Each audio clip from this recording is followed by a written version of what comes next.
When I was a kid, I would occasionally go to Catholic Mass with my father, and in this particular church we went to, they had a booth that was for parents that had children between the ages of newborn and 6 years old, roughly. Kids don't have a very large attention span, and they'll scream and they'll cry and they'll run around like kids do. It was a nice experience to be able to have, people that would be making a scene in a specific enclosed area. And I guess what I'm saying is that movie theaters should start implementing rooms like this in their auditoriums for people that can't go a minute without talking, so everybody else can enjoy the film without commentary. Gloria Bell is the latest film from Sebastián Lelio, I think I pronounced that right, and it's actually a retooling of his 2013 film Gloria, which is a Spanish language film. I think it was Argentinian. I have not seen that, but I genuinely liked this film, and when I saw the trailers for it, I knew that it was going to be something that I was probably going to be interested in.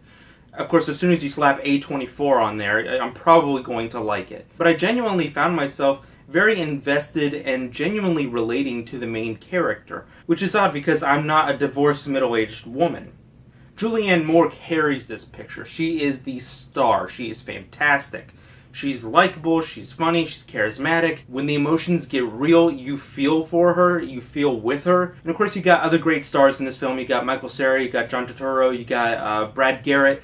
This film's got a lot going for it. And what I appreciate about this film is that it's not this big grand adventure and there's not major stuff happening. It's just something happening in this very ordinary woman's life.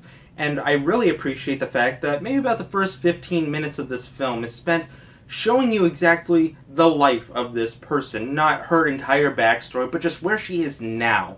She lives a very mundane life. Her children don't really call her.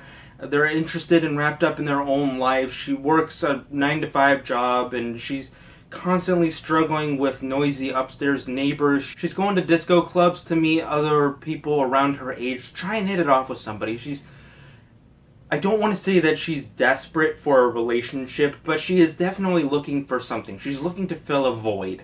And honestly, I think we've all been in that situation, where it's just waiting for the next grand adventure. And then she meets John Turturro's character, and things start to pick up a little bit. And I'm not going to spoil the film because I genuinely want people to see this film. I think that the audience score on Rotten Tomatoes does not accurately represent the quality of this film. I think the critics' score is maybe a little too high for this film.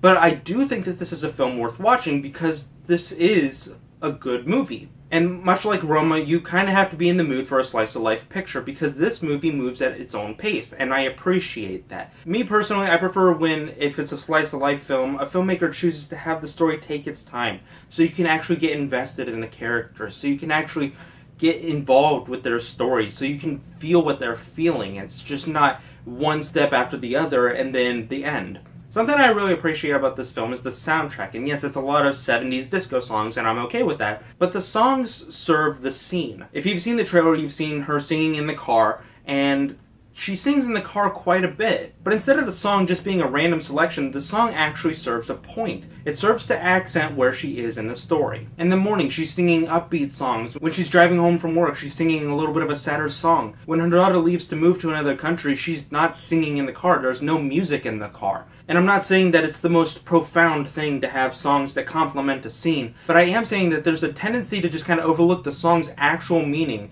and just slap it in there to fill a void. And while there are a lot of films that do this, I think it's really cool that this film chooses not to focus on finding true love or Julianne Moore's character riding off into the sunset with her prince in his convertible, but it's about finding your true worth. Do what makes you happy and learn to love yourself. And that's a message that really we all kind of just need to hear every now and then. Like I said, you have to be in the mood for this type of movie, but I really did enjoy Gloria Bell, and so I'm going to go ahead and give it a B+. Hey guys, have you seen Gloria Bell? If you have, let me know what you thought about it in the comments below. Be sure to like, comment, and subscribe. You can follow me over at Facebook at Mario Benessi, YouTube. I'll put that in the description. And I will see you next time.